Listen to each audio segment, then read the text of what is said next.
A labor union that represents workers in Texas, Arkansas and Louisiana has filed a charge alleging that Cowboys owner Jerry Jones has violated the National Labor Relations Act with his threats to discipline players if they protest during the national anthem. Local 100 of the United Labor Unions filed the complaint Tuesday with the Fort Worth office of the National Labor Relations Board. It asks the NLRB to investigate preemptively in order to prevent illegal firings of players. Wade Rathke, chief organizer of Local 100, accuses Jones of violating the act, which prohibits employers from intimidating or threatening workers for their concerted activity. Rathke said the NFL has already established that there is no condition of work that requires players to stand during the anthem. Rathke said players have the right to protest and act concertedly at their workplace, the playing field.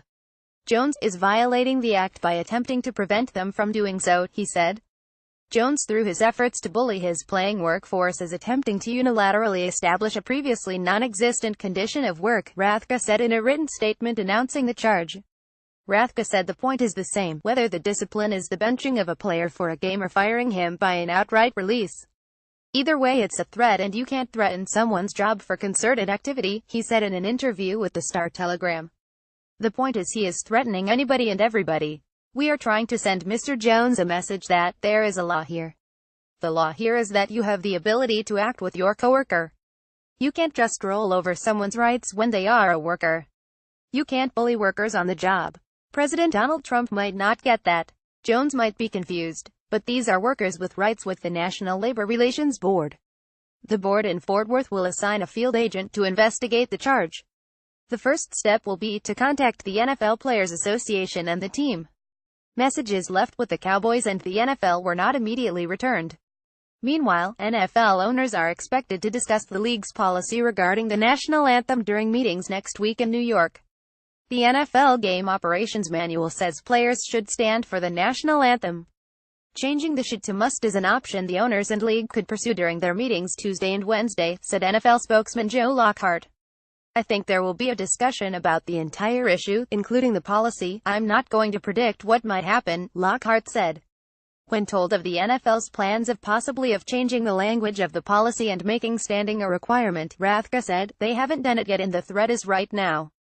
Rathke also said the NFL Players Association might have an issue with the league changing policy in the middle of an agreement.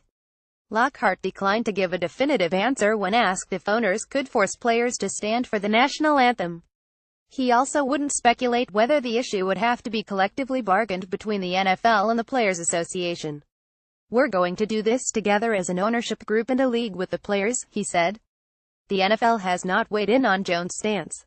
It's somewhat of a moot point because all of their players have stood, Lockhart said.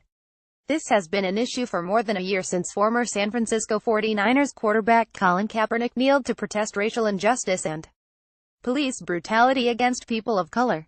Cowboys defensive linemen David Irving and Demontre Moore raised their fists at the end of the national anthem in Sunday's game against the Green Bay Packers. Jones made it clear after the game that he and the organization would not tolerate any players disrespecting the flag during the anthem. He became the first owner to declare consequences for players who kneel during the anthem. Coach Jason Garrett said Irving and Moore would not face discipline for their actions because they happened after the anthem had been played. I think everyone at this point is frustrated by this situation, Lockhart said. The commissioner and the owners do want the players to stand.